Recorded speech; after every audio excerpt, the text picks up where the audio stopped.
is a production of DallasCowboys.com and the Dallas Cowboys Football Club. How about them Cowboys? This is the Players Lounge, broadcasting live from Dallas Cowboys World Headquarters at the Star. Now your hosts, Barry Church, Danny McCray, and Newy Scruggs. Yes, sir. Yes, sir. Yes, sir. Mm-hmm. All right, welcome to March, gentlemen. Welcome to March. The best month of the year. Yeah, I say second, but you know, it's all good. Yeah, March 10th is the March 10th? best day of the year. Is that your birthday? That's when I get younger. It's like Okay. Tuesday or I something. get younger I'm every glad year. you told me. Yes, Glad it's you told me. always spring Tuesday break or though. something. Every time somebody, especially growing up, it was like spring break. fine. When That my is birthday fine. come, everybody out of school. See, had I known that, I would have waited and got you. We could have done your paid the bet on that day. Okay. You trying to back. back it up. But I took care of it. All right, you are the Players Lounge. Barry Church, former Yes, Dallas sir. Cowboy safety. Danny McCray, former Dallas Cowboy safety. What's Special happening? teams demon. I am Newy Scruggs, longtime media member here, covering the team. Consecutive weeks. Yeah. Yes. All three together. All Ain't three. that something? Feels so Man, good. Getting feels back, good. man. All Feels season, good. all season is tough. All It's season tough, is tough. man. It's tough. We back in it though. Yes, we are. Let's just dive and go ahead heavy and get right on into Head it. All right. first. Byron Jones. Oh, my guy. Byron Jones, free agent to be. Jerry Jones said at Indianapolis, we probably can't afford him. We've talked to his people, but we know we probably can't afford him. So I called someone in the know around here, and I said, give me the word you would use to describe Byron Jones. Because I was listening to the draft show that we do here at DallasCowboys.com, and one of the guys on there said Byron Jones is a great corner. And so I asked this person in the building, what's the word you use? He said he's not great. He says productive. I said, okay. And he said, here's what also makes him productive. He says he's really good in press. He says if he goes to a team where they're going to have to play more zone, he said that's not what they need to do. He says, look at Josh Norman. Josh Norman playing zone in Carolina, especially when they had that good front up there. You got Luke Kuechly and Thomas Davis. All right, he looked good. All of a sudden they go to Washington. They want this man to sit up here and play some man and press and woo. He ran right past It my was boy. not good. So that was his word on Byron. And for me, because the draft show said, hey, he's a top 10 quarter. Jeff Kavanaugh was there saying he was a top 10 quarter. And I love everything Byron Jones is as a man. Okay, he's a tremendous teammate. But now you're talking about writing a check. And we've said it before here. And I'll say it again. I can't write that check for a guy that doesn't get interceptions. Yeah. At the end of the day, if I'm paying for a corner and paying that kind of money, I need Revis-type production. That's not what he gives you. Somebody's going to pay him a lot of money, and they're going to be happy. But he's not a great corner. That's what I got. It's your turn. I don't know. I think a change of scenery is probably good for Byron. I really can't remember the last corner that we had that just had a tremendous amount of success as far as going to get the ball like that, right? So it's not like it's something that happens here all the time. But then some people leave and go other places and they play better and they get different opportunities because they're in a different scheme. I think Byron has the ability to go be a ball hawk. But I also think he's a great corner because he's specifically an eraser. Right? That is true. It is. You would pay top dollar to have an eraser on your team, right? If you have a guy that you're going against like Odell or you're going against a DeAndre Hopkins or something like that, and you have somebody that you can put on him and you say, hey, man, you don't have to get no interception. Just limit him to 3 catches for 50 yards and we good. You pay top dollar for that. Minus picks. Yeah. That's something you want on your team because those guys give you headaches as defensive coordinators. Like, what are we going to do with this guy? Do we have to double him? We going to in and out him? Do we have to put somebody over the top? If you get a cornerback who can just take him away one-on-one, that's worth top dollar to me. $15 million. That is worth $15 million because the guy on the other side, the guy that he's shutting out, is getting $15 million. Okay. Yeah. So I have to agree with you D-Mac on says that. 15. See, 15 D-Mac mil. is good with 15 Good million. with I'm going 15. 15 plus. 15 mil. plus. All right, Church, your 15 turn. plus. Your turn. I was the biggest proprietor of Byron Jones. I think, he's, like you said, he's a great corner. He excels in press man-to-man coverage. Like you said, he's kind of an eraser. Like that half of the field, you can kind of say, maybe we'll just have a post safety. We don't need a full safety over the top. Don't Yeah, forget and tight ends. And he's versatile. He can play in the slot. outside. He can play safety a little bit, but then you start talking about this number, 15 mil, 16 mil, 17 mil. That's a lot of money to write a check for a guy that just doesn't get the ball. He does. He has 2 career interceptions in 5 years? 2. In 5 years. I mean, he is an eraser. I've seen people get a couple catches on him, but he does kind of shut down a half of the field. But for me, if I'm writing a check to a guy for 15, 16, 17 mil, I need him to be able to set up my offense a little bit better by taking the ball away in the other person's territory or making a game-changing, momentum-changing type play. For me, that 15, 16, like you said, it got to be a Revis type or I wouldn't even say Sherman because he's not a great press corner, but he gets the ball. Stephon Gilmore. That's the type of guy. And he's getting like 16 million. That's the type of guy. That's number one. That's number one corner there. Maybe a Ramsey. You can also go for Marcus Peters, and he can get all the picks. See, I would never get Marcus Peters. Get toasted. Right? He's too much of a gambler for me. You just put everything on picks. It's a lot of guys who are gamblers, and you see them do squatting on routes and getting interceptions, and they're not great corners, but they turn the ball. They turn the ball over, but they still get like people are going at them. For that number, I'm thinking more of Gilmore, Patrick Peterson, those type of guys who can excel at press, but as well they're like receivers when the ball's in the air. Yeah, I think those dudes are like those are the 15 pluses. Yeah, those are the rare. Those are the rare. And so what you just, to me, okay, you just named great corners. And great corners get great paydays. And to me, this falls not as much, but a little bit into the DeMarco Murray deal. When DeMarco was here, my thing I said, look, DeMarco had a great season. That's why he's the NFL Offensive Player of the Year. But he wasn't a great player. But he wanted a great contract, which Philadelphia gave him. And Philadelphia ended up being unhappy. Then he went to Tennessee. And it's always interesting when you lower expectations on a guy, then he was okay. It's like Brandon Carr. Brandon Carr was a good player. He got $50 million. But you gave a guy who was a number 2 corner in Kansas City $50 million and then said go be a 1, which he wasn't. He's gone to Baltimore and he's excelled. And I just feel like for Byron Jones, somebody's going to pay that note and they're going to say, well, where's this great corner? When you're going to realize he's a productive guy. But he can also go excel. I'm just looking back and I'm thinking of like cornerbacks that we've had in our systems who've been able to go create those turnovers, and we haven't had that here specifically. Says maybe Mike Jenkins. So could it be us? It could. You know what I'm saying? The way that we play, like if you look at like even Tyrann Mathieu and Pat Peterson and all those guys, the thing that they have about them is the coordinator has this belief in them, and they let them go out there and play any way they want to. Hey, you want to play off this time? Green light. You want to play press this time? Yeah. And those guys are out there, and they perfect their craft so much that they're able to trick guys into running certain routes, to trick quarterbacks into throwing certain stuff that they shouldn't be throwing. Us is, hey, Byron, go out there and press. Yeah. So if he goes to another guy and the right defensive coordinator gets his hands on him, he's like, hey, this is what you do, right? Yeah. We're going to maximize your skills this way, and you can see this, and then go out there and get picks, and all of a sudden, like, this guy's productive now. Yeah, no doubt. So all three of us agree he's going to get 15 mil. At least. Yeah, he'll be a high-paid corner for a year. He'll be a high-paid. So this, in turn, starts to become another reason why, and ultimately why he's going to go. Oh, most definitely.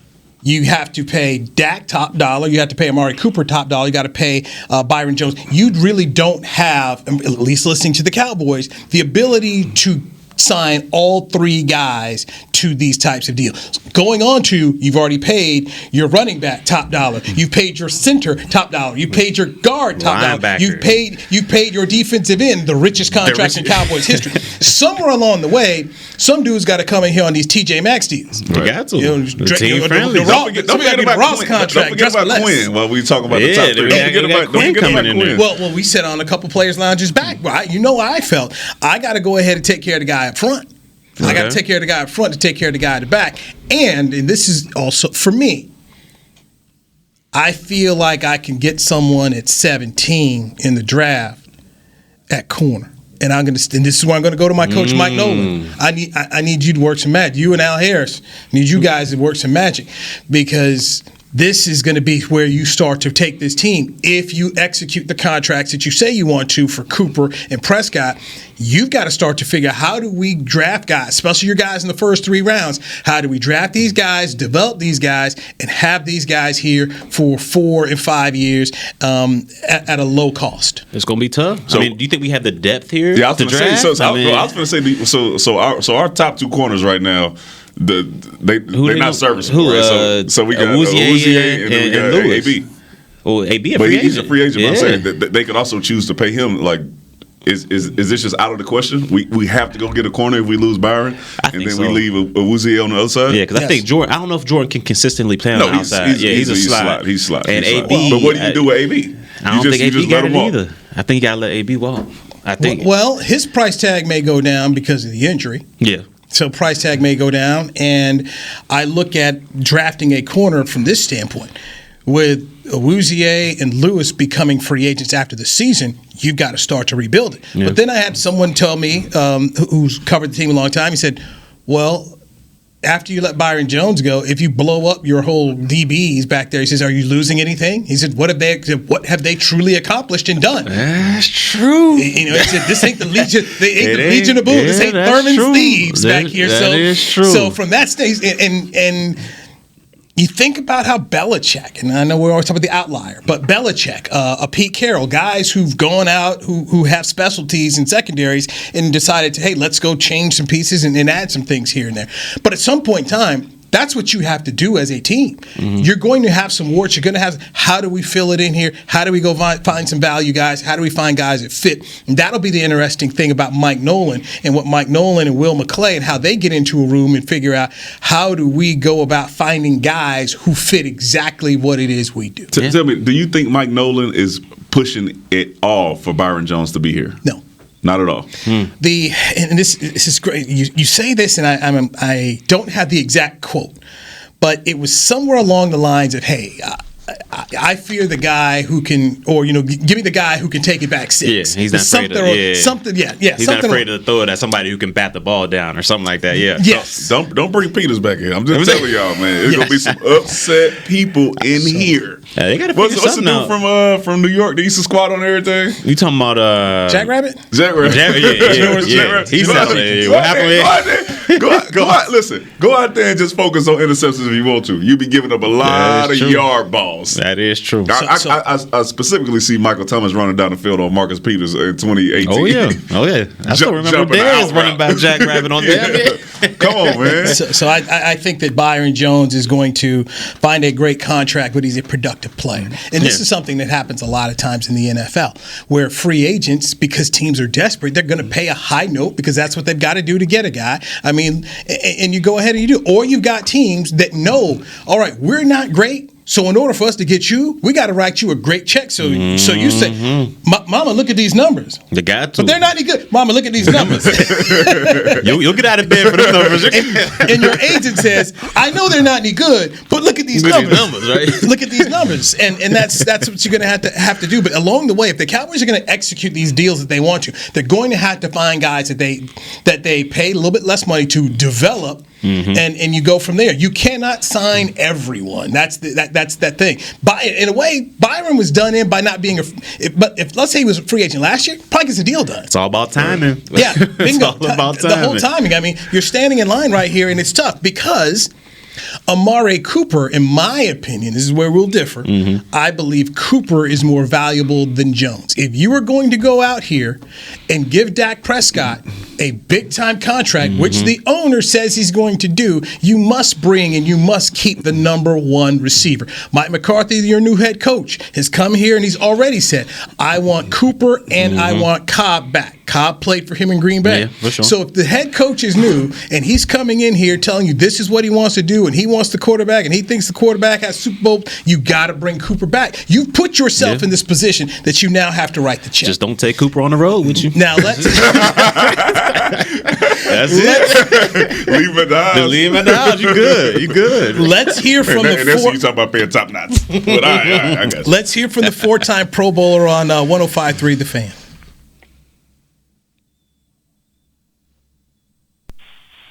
Yeah, I mean, listen, I love being a Dallas Cowboy. I love everything about it. I was just thinking about that today. I think about it almost every day, really. Just primetime games. We play what seems like more night games than anybody, and that always feels good to a football player. Everything, the facility, I love it here in Frisco, where I stay at now. Just the aura of being a Dallas Cowboy. I mean, you can't beat it. So I want to be a Dallas Cowboy for life. So that is Amari Cooper on 105.3 The Fan. Here is my take and I want you guys to give me your opinion, how you translate it. Okay. Amari Cooper. I used to play at Alabama. We were on TV every week. It was a brand, and people loved the brand of Alabama. I went to the Raiders.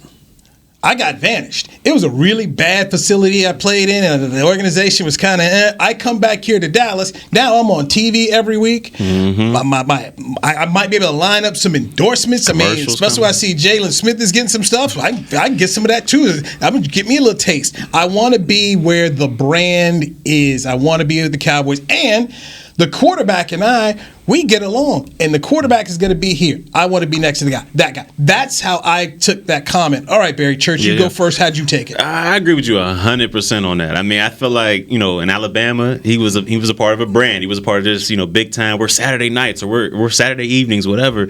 And when he came here, they got, night games. Like he said, Monday night prime time, Thursday night prime time. And if you listen to the interview, this is the first interview I've heard from him where he actually seemed excited. Like he seemed like there was some upbeat to him. Like those other interviews, he's so just melancholy, level, this is how I do. But this one, he actually seemed like he had some excitement about it, just loved talking about Dallas, loved being in Dallas. So I think it's all about the brand for him, expanding his own brand, and the best place to do that is with this organization. All right, poke holes in it, Danny. Here we go. Here we go. I think that as well, but I also think that that grass ain't green on the other side is also becoming something that's at the front of his mind. I was in Oakland and the facilities were bad. They probably did training camp somewhere where he didn't like. No, it was in Napa Valley. It was in Napa Valley. Was the setup like it was at Residence Inn? Yes. Oh, okay. All right. Yes. Take that. Okay, I'll take that one back. I'll take that one back. All right. Anyways, so it wasn't as good. So he comes here. He's in Frisco. Up and coming city. They got training camp out there back in California. Weather's nice. He got his own room at the Residences. No dorm rooms. This is true. It's all love here. Everything is first class. They riding trains to back when we was there, San Diego. Yep. Like everything that Jerry does is first class. So he walks from Oakland to here, and it's like, Where else would I get this? Nowhere. You know what? As a matter of fact, let me show some excitement because the other option could be horrible for me. So no holes in it. It's the brand. It's the brand, and it's also comfortable in the South where he's Alabama's in the South. We're in the South over here. Yeah, he just likes this. Maybe he's just not. It's very comfortable living out here. I mean, you walking your dog. Yeah, Cowboy, what's up? No state tax. Taxes. It's a lot of pros to being here with the Cowboys. And I feel like those things will weigh into that, and they will get something done.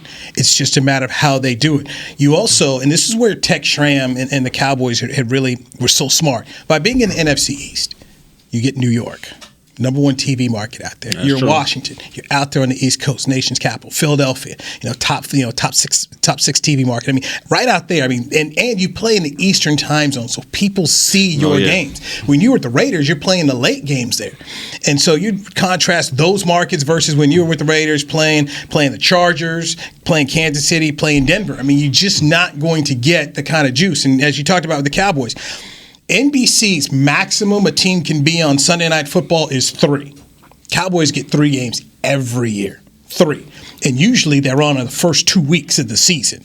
So they try to get the Cowboys in as quick as they can. So you got 3 NBC games. They're always on Monday Night Football. That's 4 national games. You're on Thanksgiving Day, the whole 3 o'clock, no competition. That's 5. Then now they play the other Thursday night game. That's 6 games right there. If you're really good, they're going to flex a game probably in an NBC. CBS is going to get you for at least 1 prime. I mean, remember the Jets game this year? The Jets. That was. I was like, you only have to be really good. It just has to be two teams. Right. CBS put the Cowboys and the Jets were their prime time. Romo and Nance. And I said to myself, wait a minute. The Jets have been getting killed and Darnold's been out a month. How is this a game of the week? Because it's the Cowboys. Yeah. And it was, though. It was. Because it was some people to talk about. Yeah. Oh, man, we came out and played. And that's all they talked about. Right. And so that's the ability to me. If you can get your number and you stay with the Cowboys, you do it. You were in the position. You couldn't get your number. You had to go. Had to go. But if you could have got your number. I'm staying here. Even if it was a mil short, I would have probably stayed here. I asked for 500,000 last week. He said no. Now you talking about $1 million? Yes. Look, it's at the front of his mind too. He was driving through today. He was like, you know what? Now that I experienced elsewhere, I'm like, man, if I can go back, man, I'll tell you what. He got out there to Jacksonville. Was like, where am I? Where the heck? What they said it's a beach. What is this? What are we doing? No cafe. What? Y'all ain't got no man. You know what? Let me back to Dallas. First flight back, man. Still to come here on the Players Club. We will dive into Dak Prescott. There you go, that Players Club. Oh, Players Lounge. Yes. This is not Players Ice Lounge. Cube and Dollar Bill. It is. I want to be Dollar Bill of him. Blue, all you do is spin records. All you do. If I raise up here, Blue's going to be trouble. Oh, trouble. Yes, Players Club, that is one of my all-time favorite movies here. So we will get into Dak Prescott here on the Players Lounge. Oh, here we go. A Kobe Bryant story that was written this week, which absolutely ticked me off. Couldn't believe it. And a politician tries to go out and secure the African-American vote in a interesting way. We've got a lot to dive into. Barry Church, Danny McCray, I'm Newy Scruggs. This is the Players. These guys, bro.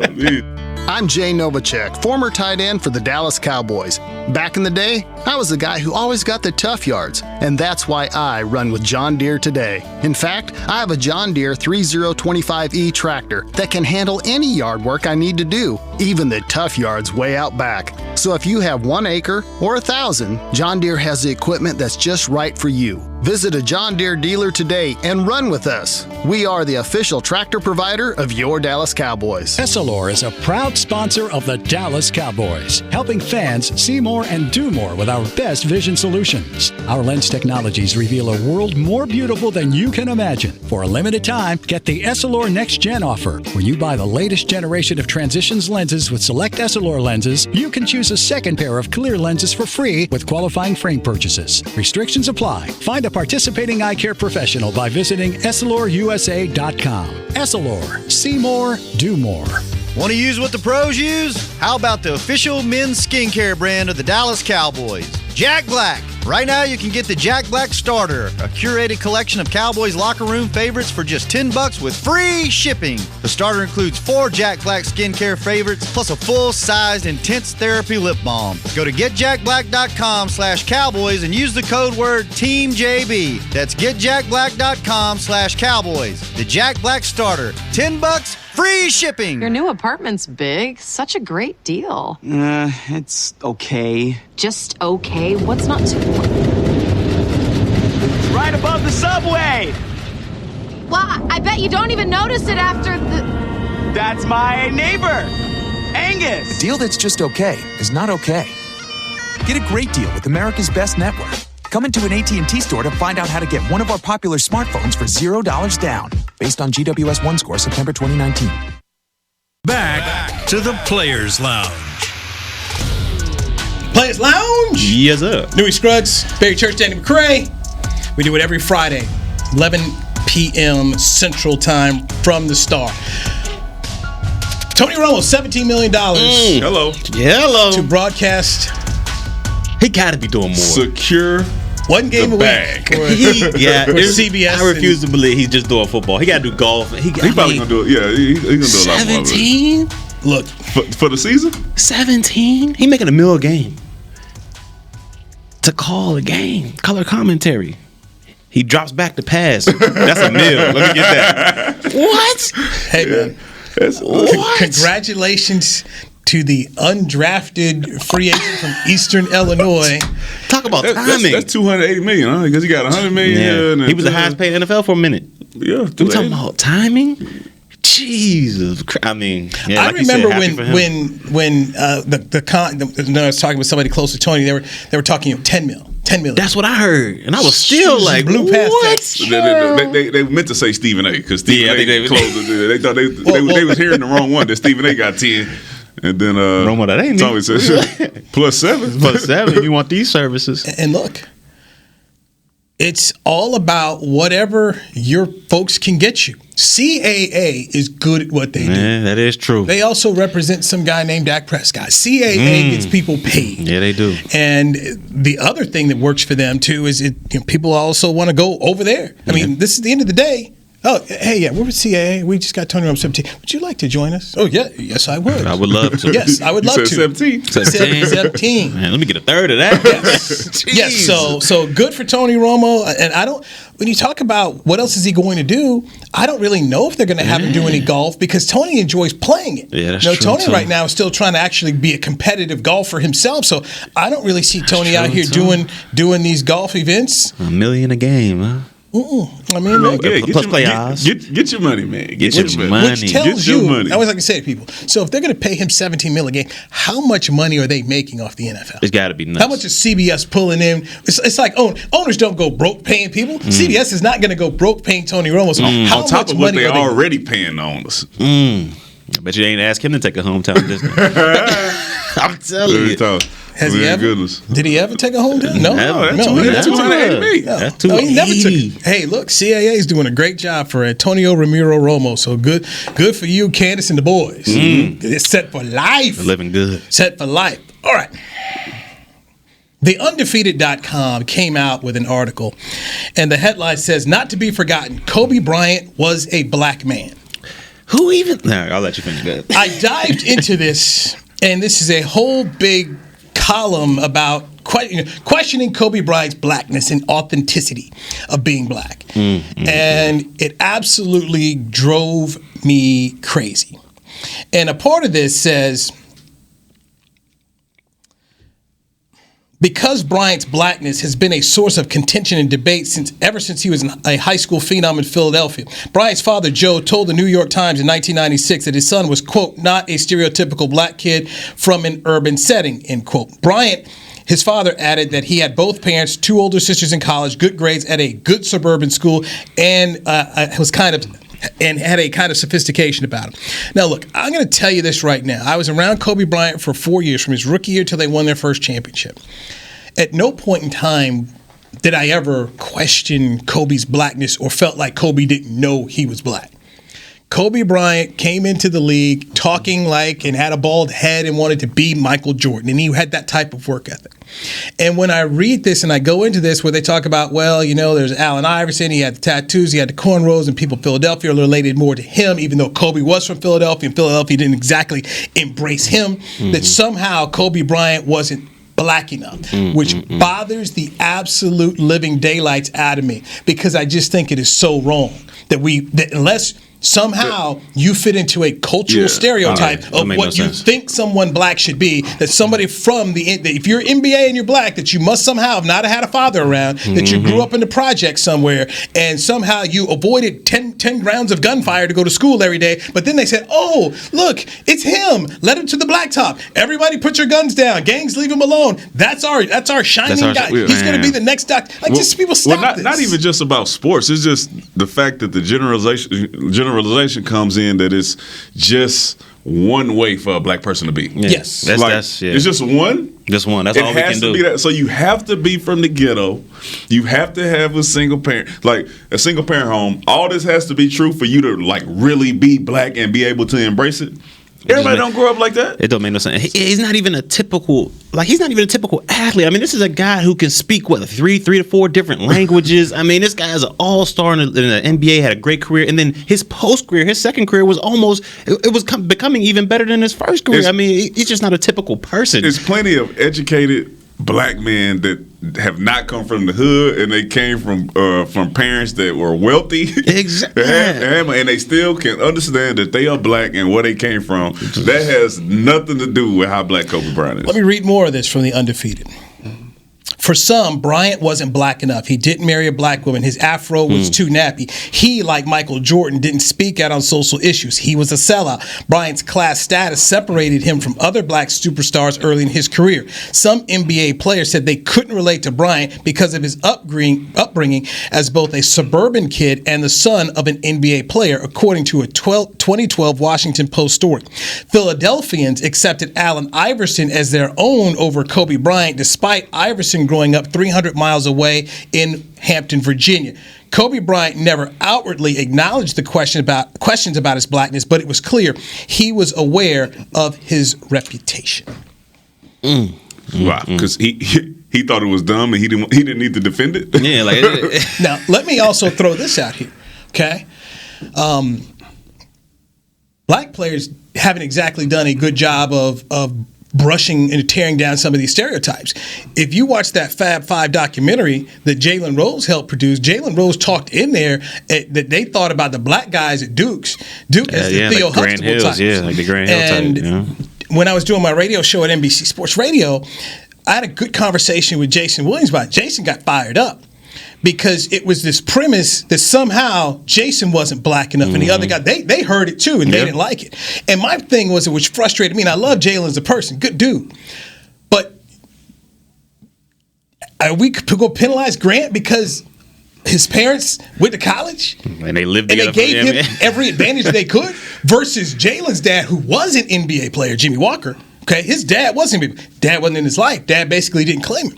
I just feel like, how does this make you more black? It's one word. This is jealousy. Yeah. It's envy. Yeah. Like, and it can be that, but you don't have to question who they are because of that. Yeah, exactly. You wish that you grew up, in a better place with two parent household and all that stuff. You wish that happened. It didn't happen for you. Don't hate on the next dude because he got it. Yeah. We're not gonna sit there and hate on Romo because we doing a podcast over here. Yeah, he getting 17 million. Congratulations to you, man. You are great. Go eat. Nobody like it. It's no reason for somebody to hate like that, and that's just it's if the you crab jealous mentality. and you envious, man. Change it for yourself or change it for your kids, but don't hate on the next person because your kids are now the people that you hate on. Exactly. So you got money and they grew up wealthy. So now somebody else can call them the same thing that you're gonna be calling the dudes from Duke. Exactly. And you mentioned the word hate. I call it self-hate. That's some self-hatred. That's all it is. Where you sit around here and you look at this guy and the envy of, well, he had this. He's not really black. When I speak at schools, I try to make it a point to message myself to the minority kids and just say, look, don't fall into this stereotype that you are being white if you get good grades because you're black or Latino, and don't fall into that. Don't fall into you're acting white if you sit to the front of the class. At the end of the day, if you want to go to Wall Street, go to Wall Street. But hanging out on a corner street is not going to get you where you want to go. But do not fall into that, and do not fall into you talk white. No. If you speak English, you speak English. You do not have to use Ebonics to be quote unquote black. Exactly. I mean, you have a lot of these kids that are in elementary school and junior high that feel this stuff and think they have to act a certain way and be. It's just wrong that these stereotypes that are pushed by media of what they think that you are, if you're black or brown, you are. We've got to stop that. And that's one of the things that I always say, and I have teachers who come up to me afterwards and say, thank you for saying that. I mean, I would have people who would get on me because I was on the debate team when I was in high school. I remember guys getting on us because we played baseball. Seriously, baseball play. That's a white boy sport. Like, and what I come back to is, one, your self-hatred, and two, you also don't know enough about black people. Exactly. To think that's all that black people are. You don't know. I mean, if you want to say, if you want to go read about Jackie Robinson, go read about Joe Black and Don Newcomb, and how many great black players have shaped the game. So I always, there's a lot of stuff like this self-hatred and also just not ignorance. A lot of people don't know enough about black history. Right? They don't know enough about black history to even understand where it is you come from when you come out and you say crazy statements like, "But baseball's a white man's sport." No, it's not. No, it's not. It's not. We didn't always have the opportunity to play at the major league level, but you go back and you start to look at the Negro Leagues. Look at Cool Papa Bell. You see there's a lot of great players there. So it's this article frustrated me because it just brought up so many stereotypes that are absolutely wrong. Kobe Bryant was black as you and me and everybody else. Buddy of mine is a speaker named Delator McNeil. He has a great line where he says, celebrate your own uniqueness, because if two of us are the same, one of us is not needed. That is true. And too many times we want to point out to someone like Kobe Bryant who's unique and just say you don't fit into the stereotype, so therefore we got to take your card. You must be different. When Oscar De La Hoya was fighting out in L.A. and became world champion, I worked out there. There were people in L.A., Oscar, East L.A. owned, who didn't like him. People were saying really his own people. Man, he's not a real Mexican fighter. He doesn't stand in there and throw blows. They love Chavez, Julio Cesar Chavez. I mean, and I could not believe. Then when Oscar got a house at the beach, there were people out there saying to Oscar, "Man, you're not real. You left." Like, whoa, would you want him to go back? Who wouldn't want to live at the beach? I mean, and I could not believe the own hatred that he suffered in his own community. Instead of people standing up there, "Hey, Oscar, thank you, man. Thank you for doing what you. Thank you for being a role model." Hate. It is hate. And so the undefeated, by the way, is hating. Well, but the undefeated is ESPN's African American website where these articles are geared towards African Americans. I'm like, this is what you guys are writing? This is the catalyst of that. Like, this is something that somebody would read and they would say, "Oh yeah, you're right. He sure was rich. He sure did sit in the front of the class. He sure did." So maybe he's not, especially if these prominent people would write this article and then somebody younger reads it and then all of a sudden they feel the same way. Or somebody in that situation of where they are poor or they are in a single parent household and they read that and now it's like confirming how they feel. I knew this was how it was. I ain't the only person that feel this way. I knew it. Everybody said that. Even Jalen Rose said that. Man, look where he's at. I knew I wasn't wrong. But it continues because, one, of stuff like that, and then of ignorance. Nobody's going to teach them. Well, you try it, but you got to have many voices speaking that, not a few. All we can do is take our platform and let kids know that there is education is your way out. It is. You don't have to just throw a ball to get out of there. Right. You can. I mean, there's plenty of different ways to get out of there. Look in the mirror, bro. You Kobe was black. You want to go deeper into it? That stuff is crazy to me. I don't get it. But a lot of times, I'll tell you, the lack of what true African American history is, it fuels some of these comments at times. You guys have to sit around here and truly know what it is you're talking about. There's a song Janet Jackson did many, many years ago. Got into an old frat brother of mine. And the song was called Black Cat. Heavy guitars in there. And the guy says to me, "Man, Janet Jackson got away from her black roots in that song." I'm like, "What?"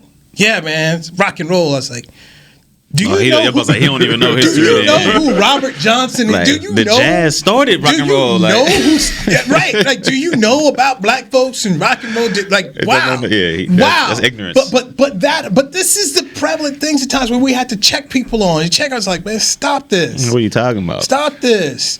Or the Rolling Stones it's a very, very international popular band, but that's named after a Muddy Waters song. The Rolling Stones, the Beatles, these guys were all influenced by black artists. Yeah. Like you said, jazz started all that. And you would say, "Oh, it's rock and roll." No, fool. It's your music, right? Black people start go crack a book open. That becomes a big problem. All right, let's dive now into politics because Danny McCray, you were okay. Oh, Tom, man. Danny was like many people. I saw the videos Friday night of Democratic presidential candidate Tom Steyer on stage with Juvenile. Hot boys on. Juvenile. Hey, listen, let him vouch for San Francisco. Leave that over there. With a microphone, dancing and trying to sing along with Juvie's song "Back That Ass Up," and I think it was his wife in the background dancing offbeat, and maybe their child. No, I probably hit that. He was on it. He had it in his ear. Take it back to the 9. Never catch the beat. You said 2000. 2000. He did that. I saw that video on Friday, and I think late Sunday night, Monday, he was out of the presidential race. Go. The last hoorah. The last hoorah. Didn't work for you, player. Give us the examples. You should have got Drake. Give us the examples of how it's the same, man. I told you, man, look, if you go around the city and you see some of these establishments, and they start to fall on hard times, you know that they fall on hard times because all of a sudden they have a hip hop urban night. There it is, Black Night. Yes, once the hip hop urban night come, usually by 2 months after that, the place is closed down. The last hoorah. We know they're gonna show up. Let's go ahead and throw some hip hop on. There's specifically Nickel and Rye. Hey, you can't get in here. My man got 25-cent wings tonight. Oh man, I remember we used to go to Clutch back in the day, and we used to have the hardest time getting in that establishment. And guess what they do on Sunday? Hip hop urban night. None but black folks in there. Come on, get you some chicken and waffles. And then here go Tom. He said, "You know what? I need to get the black voters. I gotta find a way to get them because if I can get them on my side, then I got a shot." Who was hot back in the Juvenile? Call him up. I said, "Bro, you passed up Drake. You passed up a lot of guys. Or maybe he was running low on funds. That's what maybe we can get Juvie in here for about 100. That's what I told y'all about Juvenile though weeks back. He over there vouching for you did say that vouching for San Francisco to be the Hot Boys, and I said that is irrelevant. Now, them dudes don't even know Juvenile, and it's obvious because the people that Tom was trying to influence had no idea who Juvenile was. Was it a packed house? They didn't even know who, like that. That's how he looked. They just know the song. Who was that up there with Tom? Juvie. I'll give Tom credit. Oh Lord! Here we go. Okay, I'm gonna give Tom credit. What's going on? Give me some space. What's going on? That's what he said. And your election gonna be over soon. So here it is, the South Carolina primary. Joe Biden, who had poor showings in Iowa and New Hampshire, bet it all on South Carolina. Okay, that's where he was. It was basically, man, if you had to win. Not coming second, you had to win. He put all the chips in South Carolina. And what did he do? He got Congressman Jim Clyburn to stand up for him. Jim Clyburn, longtime African American congressman in South Carolina. I used to work down there, so everybody knew Jim. Jim said, "This is our guy." Rally the troops. So you comparing Juvenile to okay. So right. Tom Steyer started to see Jim. Clyburn got Joe all this momentum. You like anybody? What? Oh, that's where I need to go. Juvie, come on! I need some black votes. And at the end of the day, Joe Biden wins.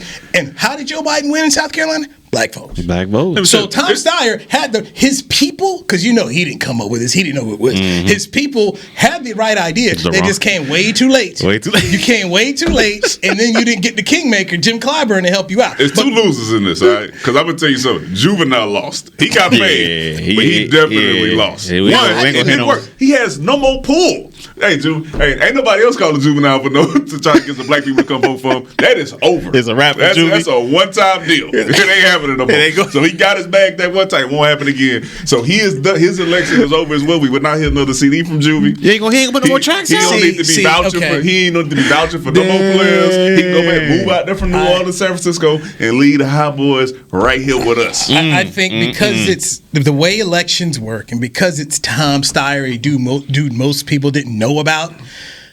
It'll be long gone, forgotten. People gonna forget about it. Oh, so Juvie got another shot? Juvie got another chance? That's going to be a meme. A lot of things.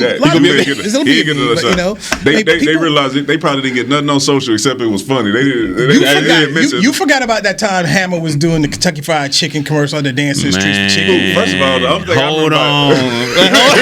Yeah. MC was out here dancing for chicken and waffles. Ain't no waffles. It was just straight chicken. Mary J. Blige was singing she was singing a chicken commercial. Come on, let me get some chicken. No. And see, you forgot. Times are hard, man. I never saw it. Times are hard. Everybody, at some point in time, man, we all have a moment we like to. Hey, let me say something. You want to tell me? Juvie the greatest done. All right, I said it. And Mary J was on the corner singing for chicken. Yeah. What is going on in these streets, man? I've learned something new every day, man.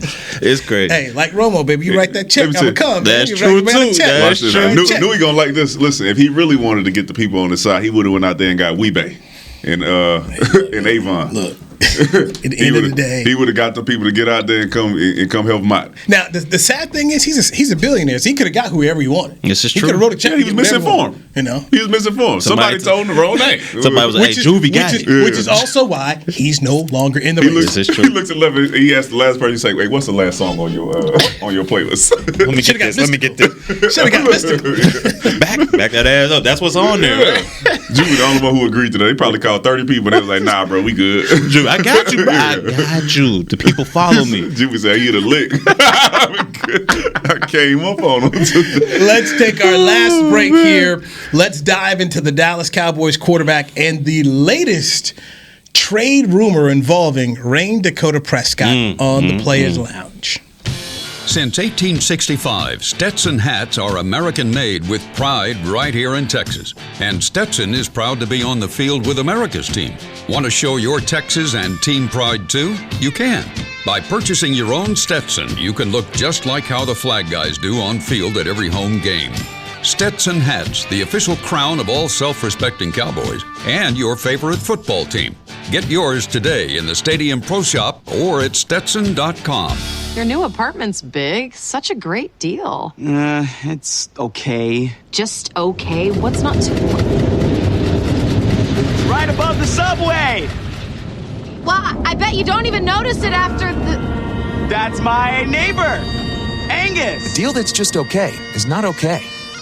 Get a great deal with America's Best Network. Come into an AT&T store to find out how to get one of our popular smartphones for $0 down. Based on GWS One score September 2019. Essilor is a proud sponsor of the Dallas Cowboys, helping fans see more and do more with our best vision solutions. Our lens technologies reveal a world more beautiful than you can imagine. For a limited time, get the Essilor Next Gen offer. When you buy the latest generation of Transitions lenses with select Essilor lenses, you can choose a second pair of clear lenses for free with qualifying frame purchases. Restrictions apply. Find a participating eye care professional by visiting EssilorUSA.com. Essilor. See more, do more. So, you're shopping, and that's when you see it. Aisle 23. Dr. Pepper stacked from top to bottom as far as the eye can see. The phrase too good to be true comes to mind, yet there it is. A rich, delicious Dr. Pepper paradise. Wait, did that can of Dr. Pepper just open itself for you? They all are. As if to say, so nice to treat you. And even though it feels weird to talk to a can, you pick one up and say, it's so nice to be treated. Dr. Pepper, so nice to treat you.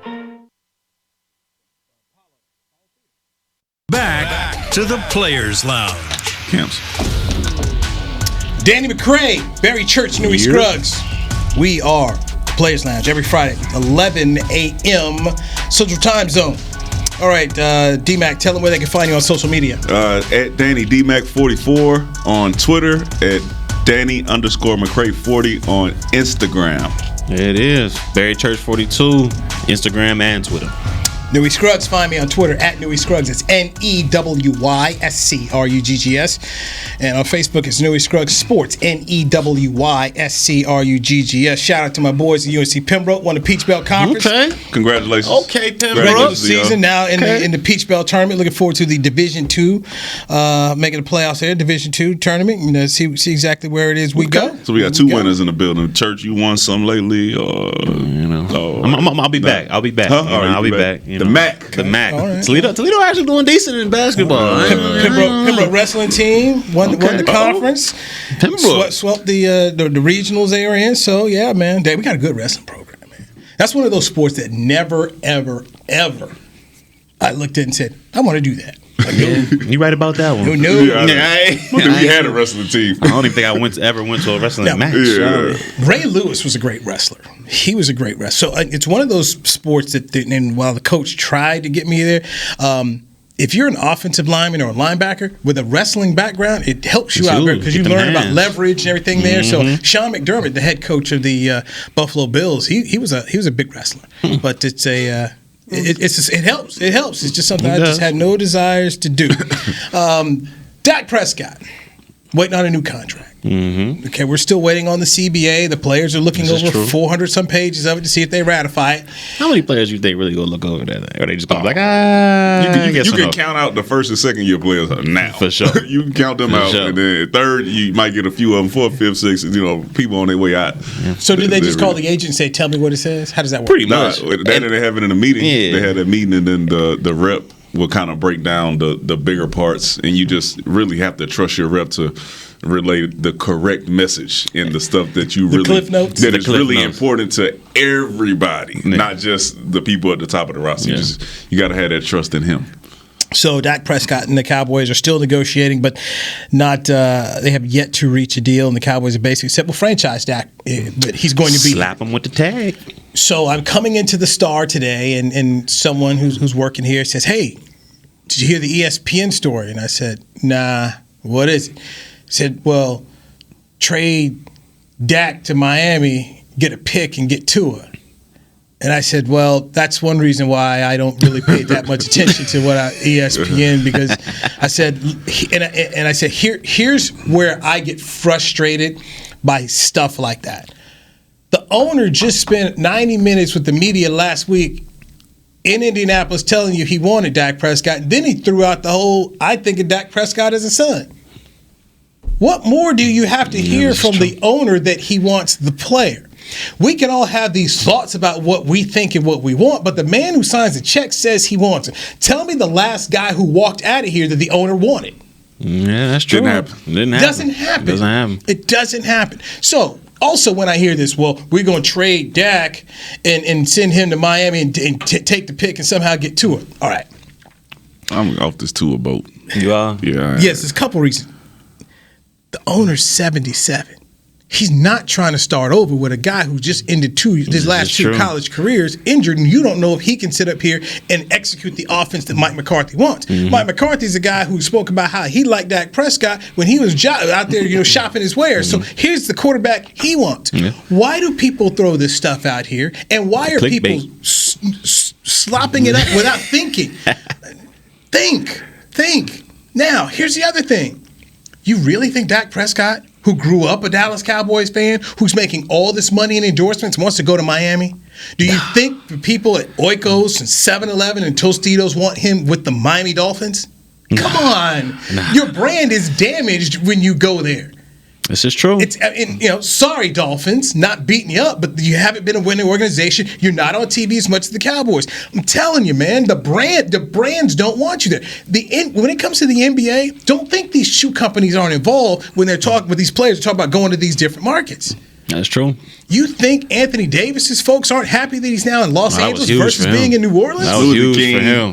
That was huge. Okay. Louis King Arena. Yeah. All right, Kevin Durant. All right, you go from the Warriors and now you're over there in Brooklyn. I mean, you're still they didn't want to see this dude going to the Orlando Magic. Nah. That stuff is big in there. So for Dak Prescott, who makes more money in endorsements than he does playing on the field his first 4 years in the National Football League, these things that people are talking about what he's going to do makes absolutely zero sense. Yeah, I agree with you on that one. I think it makes zero sense. I think people are just out there trying to do clickbait and trying to get him to go somewhere else. But I think he'll be here for good, or for at least for the next year. You know what I'm saying? I think they'll slap the franchise tag on him. But in saying that, is there a quarterback out there that you think Dallas would go for rather than young Rain Prescott? Is there? Or you think he's the best bet? Yeah, that's available. Let's just say available. Yeah, we ain't gonna go into And all right, great you said that, because here comes the thing, Danny. Who's going to be available? If you're Tennessee, you're probably going to franchise Ryan Tannehill.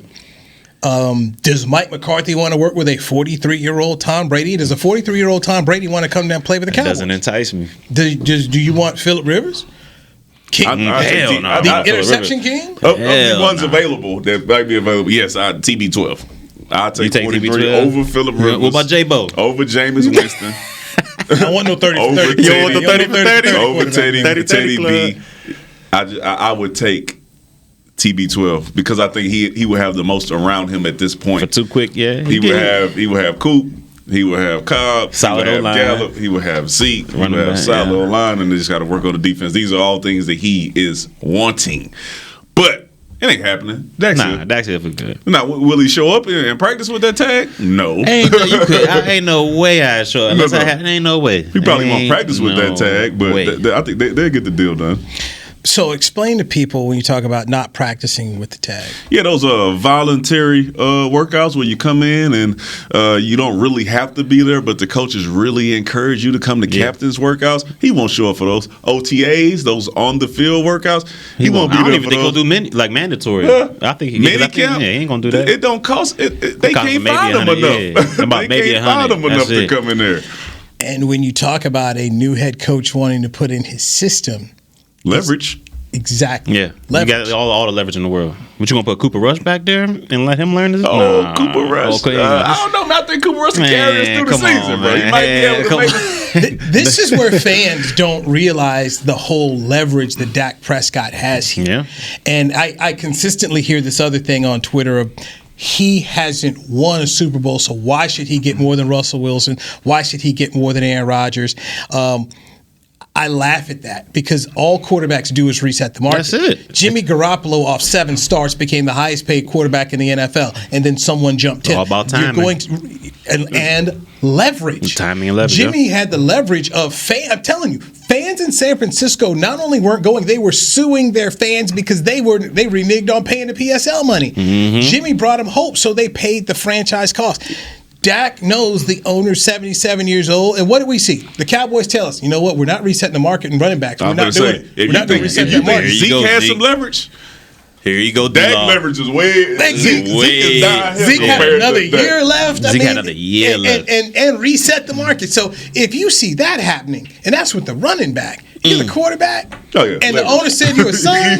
I'm not stepping on the field. I'm not showing up to the Star until I get that thing. He's the same boat as Pat Mahomes. If I'm Patrick Mahomes, I'm not stepping for $2 million. I'm not stepping on the field. No. You know, Pay me. If you're not paid when the workout starts, if I'm Dak, I'm taking a selfie in France somewhere. Right? He gonna be in Cowboy. He gonna be in Cowboy. Zeke might be with him. He's like, hey, we together in this, bro. I'm not coming in either, Jerry. I'm telling you, the 214, baby. He ain't coming. I wouldn't. Nah, I wouldn't do it. It's not smart. You go out Too there. much money on the field. Yeah, go out there and get hurt or something. It ain't worth it. And I go back to one more time. I say it again. Keeps hammering this home.